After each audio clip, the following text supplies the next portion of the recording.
YouTube! Today we're taking a 2-month look into the Galaxy Z Fold 4, which is arguably the best productivity smartphone device on the market. And the most innovative, let's be honest. What other device has this little hookup? Oh yeah, I just did a little security patch update. Shout out to Samsung for all of the great security patches that have been in a timely fashion. While this is arguably the best in the productivity market, there still are a few improvements that signify that it's not quite fully there yet. I'm going to point out some of those factors that Samsung could implement on the next generation that will really take this device to the next level. It's on another level, just to be clear, but it can go to the next level. Now, as a longtime Galaxy Note user, the Galaxy Note is the device that got me into the Samsung hemisphere and world. I can say this. We need, out of this device, number one, a wider front display.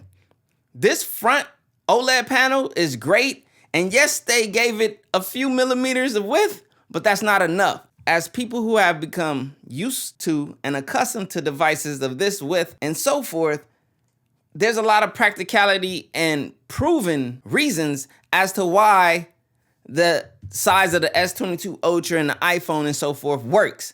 It's easier to type on, it's ideal for that landscape, horizontal, whatever you want to call it, type of experience. This front display needs to get wider and probably shorter by a bit. But if it becomes wider, it becomes what we are used to, and it gives a better user experience. Now with this getting wider, it'll lead to another thing that's on my list that can happen, and that's S Pen support within the chassis, meaning that the S Pen, just like it does on the S22 Ultra, can fit within the device and travel with you.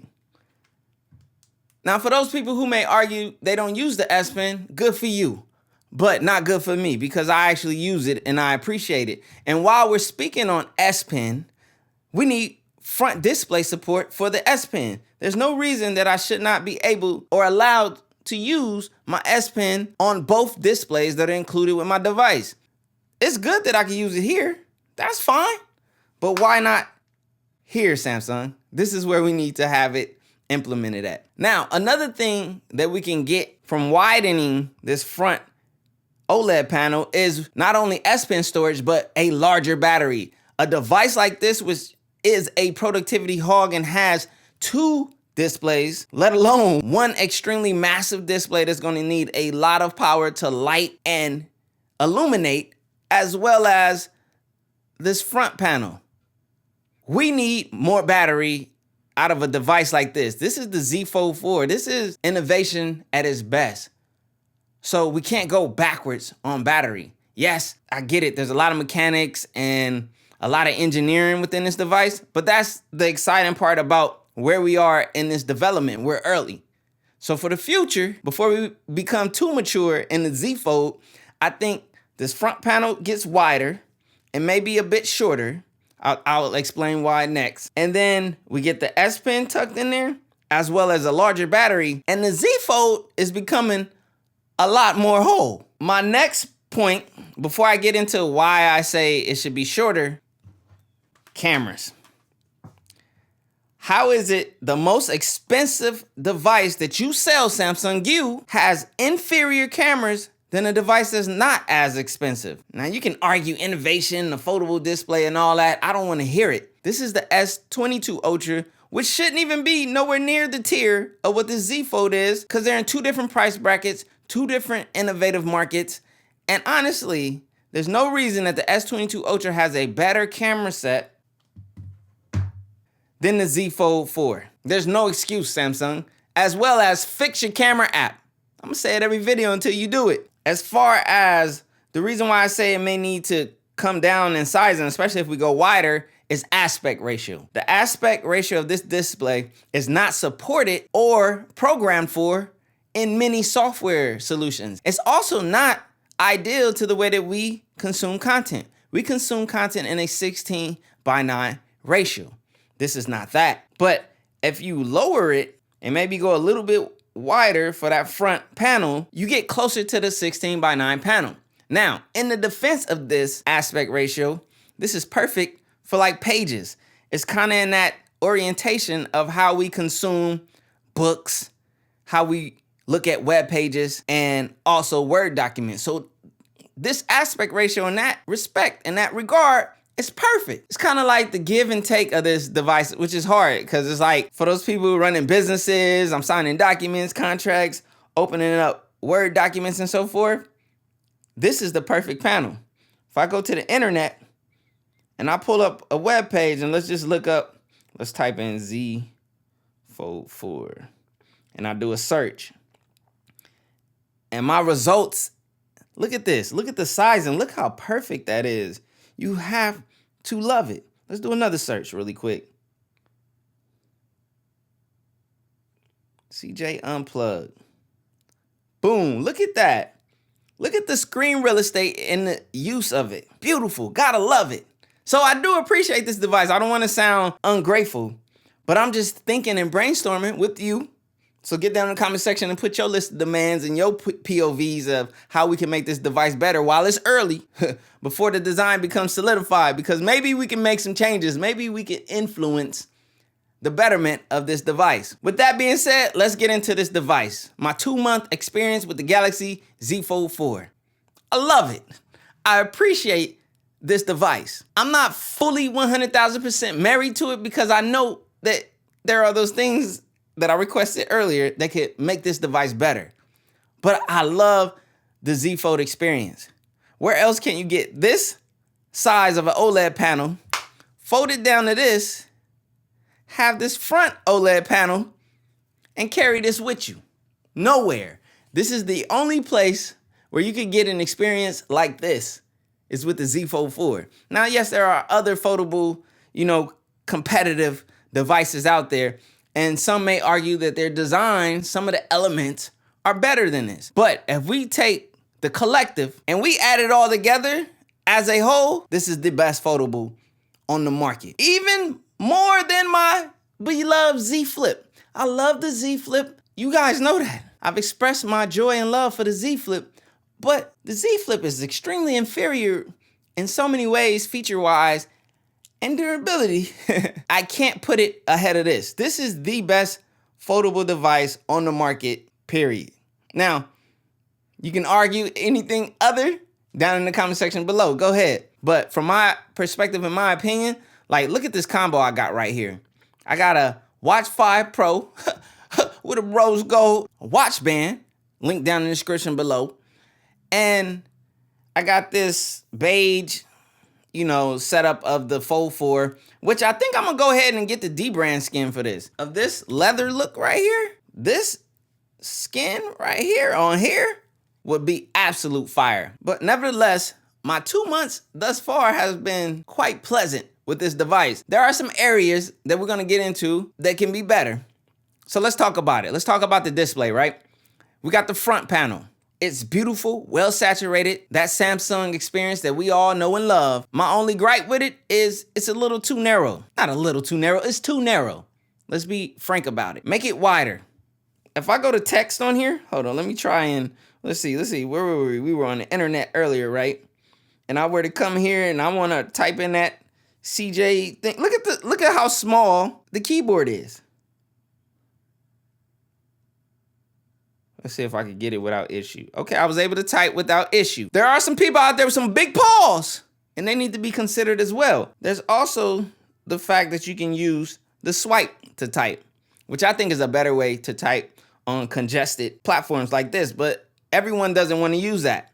So what needs to happen? This has to get wider. But let's focus on the positives of this display and what this OLED panel offers. It's a really great experience. If I were to pull up a video on this panel, let me go to my channel real quick. And let's see, let's look at my latest video about the Z Flip, right? All right, let's mute that really fast. I go here. This panel looks amazing. It looks great. It's what Samsung is known for offering. Matter of fact, let me check the brightness on here really quick. Where we at? I think it's on auto. Yeah, it's on adaptive brightness. So it's doing its own thing. People always trying to tell me I don't have my devices on adaptive brightness when I do my sun test. Wrong, I do. But as you guys can see, it looks great. And the aspect ratio is a bit funky. It's a little bit tall, so it's not perfect. And if I were to stretch this, you know, I'm losing a good bit of information from this video. So I think if we go wider and a bit shorter, we fix the aspect ratio of the front OLED panel, which will lead into the larger OLED panel, which, as you can see right here, is what I'm speaking about when I say that the aspect ratio on the bigger panel is a bit funky when it comes to like normal stuff like this, like trying to watch content. If I enlarge this, as you can see, we have those massive black bars on the top and bottom. Some people, this may not bother at all. If I were to hold it like this, that gets smaller and the bars become larger. Just from traditional, you know, content and how we consume it, the panels aren't the best aspect ratios. If we are just looking at the panel quality of this OLED, how beautiful it looks, you know, that quad HD pixel dense. I forget how big this display is. I think it's like 7 inches or whatever. This is beautiful. And if I brighten it a little bit, let me see. And if we brighten it a bit, it's even more beautiful and saturated. I love the color reproduction. I love the saturation that Samsung tends to give us. They do a really, really good job. Keep it up, Samsung, because what you're doing is working. Social media, looking at videos, watching movies, using this as my tablet/phone, which is what it is. It performs extremely well from the display and OLED panel perspective. So 2 months using this thing, I love the size of this panel. I sent my buddy on Twitter a photo, and at first I was like, man, it's probably gonna be too small for him to see. But it wasn't, because as you can see, especially if we go this way, it was perfect because of how large this OLED panel is. He was able to see the smaller informative sections, which these are the sections that matter when you're trying to build your class setup in Call of Duty Warzone, which I play a lot of. And if you guys catch the live streams, you catch them. They're not staying up. So if you see me live, pull up, because that's the only time to catch me, at that live point. I'm answering tech questions or whatever, and we hanging out while I play Warzone. So look for those live streams. I do feel that if we went shorter and wider, we'll be more on par with the 16:9/2:1 aspect ratio. And then we can give way to those other improvements that I spoke about and that I'll speak about when we get to those sections. So we've covered like the design and how the design could get better. We've covered the OLED panels and, you know, the displays and so forth. Let's move on to the next section, which is performance and platform. The platform of this device as of right now is Android 12 with a One UI overlay. Now, as you're seeing my device, it's Nova Launcher as my launcher with the line bit icons. I have a video, I'll put it in the description below, that you guys can go check out. We'll show you guys how to do it. I'll do an updated version very soon. I'll also link where I get my backgrounds from in that upcoming video. We're on Android 12 with a One UI overlay, and you can opt in, the beauty of Android, to use whatever launcher you want, like I'm choosing to use Nova Launcher. Now, Android 13 is slated to come in November of 2022, which is really soon, or has already passed, and Android 13 is on here.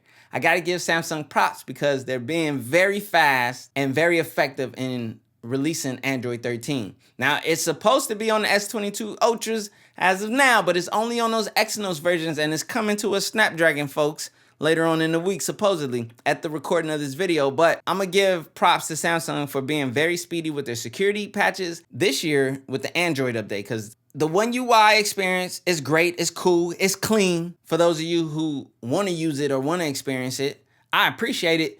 My only problem with the One UI is just I can't get as customizable as I want to. As you guys can see, my icons. I like to have a lot of icons in a row and a lot of columns, so that way I can put everything down here. And here's another thing why I like Nova Launcher. A lot of these icons are folders. Check this out. If I swipe up here, more apps appear. If I tap, they disappear. And if I tap the outside app, it's actually that app. So in a way, my folders are hidden, giving me a cleaner UI visually, which is my custom setup thanks to Nova Launcher, and I can't get that with One UI. Now the taskbar is something new with One UI, which is dope.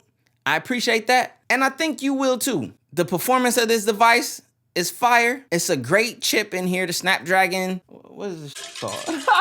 The Snapdragon 8 Plus Gen 1. It feels a bit more efficient, but I still personally don't believe that it's as efficient as it should be and could be, which would give us better battery. A lot of people are gonna have mixed opinions on the battery life of the Z Fold 4. We'll talk a little bit more on that when we get to battery. Next up, I kind of mentioned it briefly.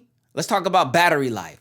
The most controversial and most argumentative subject on most smartphone devices.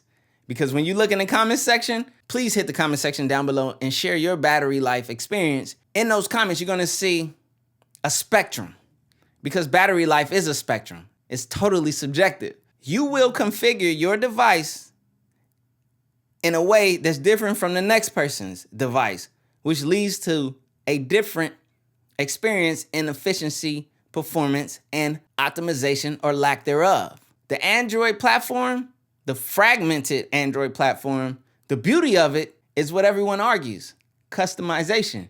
But that's also the ugly of it, because in me being able to do so many different tweaks and changes in the settings, I can optimize or de-optimize my device by those selections. So battery life is subjective. I'm gonna let you guys hit the comment section down below and let it be known. As far as me personally, in my 2 months with the Z Fold 4, it's been fair. I'll give it fair, which is why my request earlier is for a bigger battery. I wanna be wowed by the battery life. A device of this size and this magnitude should have a bigger battery. And trust, I empathize with the engineers that have to deal with the requests of the consumers, but we are the priority, the consumer. So give us what we want. Better battery life on the Z Fold 4 will make this experience so much better. But as it is, I'll just give it a rating of fair battery life. Now, my next topic is another controversial topic, especially for me, cameras.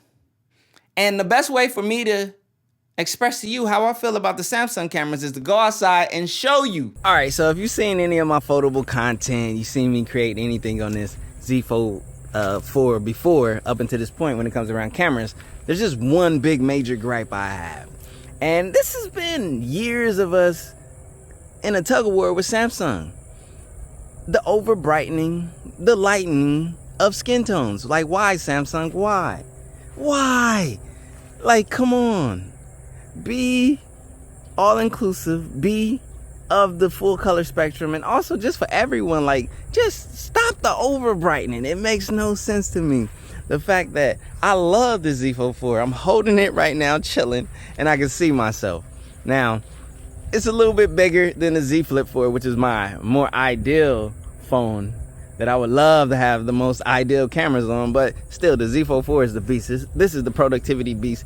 This is probably gonna be what a lot of people use for like business and productivity and just all out, like top of the line foldable. So I respect it, but I just need Samsung. Samsung, look me in my eye. Go.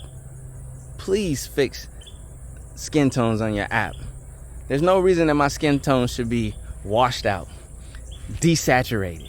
It's crazy, because if I was to like focus on like a product only and you were to get the color in there for that product, it would definitely be represented in a way better representation than if it's me and my skin tone. Everyone is using their smartphones, uploading to social media, using the camera apps on here. Why would you not correct the one main thing that everyone's going to request and want to use, and that's skin tone? So that's really my heartfelt truth to this camera, my biggest gripe. Like, I love the setup, I love the convenience, I love right now being able to see myself in the viewfinder and frame my shot, and yeah, I just need my skin tones to be represented, Samsung. So as you saw, my biggest gripe with this camera setup, physically, in the sense that it's not on this magnitude as it should be, and processing wise, my skin tones. It's always over exposing my skin tone. I have color in my skin tone. Emphasize those. One of the things that I'm not a fan of with Samsung is they're not calibrating for people of my skin tone. Take it how you want to. I'm just saying. Apple has made the initiative. Google made the initiative. I need Samsung to make the initiative. I mean, those are the big three out here. Two have done it. I need number three to do it. And that's where I'll stand on cameras. Samsung cameras are not my favorite cameras. They are good and they wow me in certain situations and I appreciate them. But as a collective and for the overall, especially when it comes to photographing and videoing myself, I'm not satisfied. So please, Samsung, take heed to the words of people like me, tech users like me, and prioritize our requests. Thank you. To close it all and wrap it all together, we need to speak on user experience. Because honestly, that's the most important topic I could speak of, which is why I always save it for last. When I collectively use this design, these displays and OLED panels, this platform, the performance, the battery life, and the cameras, what user experience am I left with? Now, they didn't do a lot in terms of upgrades coming from the previous, Z Fold 3, which I have right here. They did some small tweaks and changes, and I appreciate those. I just wanted more. I think we deserve more. When you bring a product like this at the price point that it is, I think the expectations are gonna be higher because we're spending hard-earned money on these devices. Now, you can always argue, hey, you trade in on these devices, you get them for a good price. You better believe I did, and you better believe I will, and shall continue to. Great accessories included, the credits, I appreciate that. It makes the hit a lot softer, but still, nevertheless, it has that price point. It has these expectations. I'm a Galaxy Note user. You guys took away the Galaxy Note, which was the best device in your lineup. Now you tried to fill it with the S22 Ultra, which, let's be real, looks just like the Note that they probably were gonna release. You put the S Pen in the bottom of it. You give us this, right? But you take away and strip some of the things that made the Note the Note. So then, hey, we have this device, which I feel like you guys intended to replace the Note and to move your Note user base into this device and new prospect foldable smartphone enthusiasts into this device. This is the flagship foldable. This is the productivity beast. This is the best foldable on the market offered, but we need to make it the best. If Samsung for the future device can give me a S Pen storage, can widen this front OLED panel, shorten it a bit, give us a bigger battery, give us the cameras from the S22 Ultra on here, I think you'll have the best foldable. But until then, we have the user experience of the Z Fold 4, which I can recommend confidently. Now, it has some shortcomings, which I warned you of. So don't come back like, hey, you didn't. I did. I told you. Battery life is fair. It's thick. It's heavy. It's chunky, but it's the nature of what this device is. And I love it. But it can be better. I just want that to be known. You might want to wait for the Z Fold 5 to see what comes. Let's be frank. And let's hit that subscribe button along with the bell so you don't miss any of this dope, brutally honest, opinionated tech content.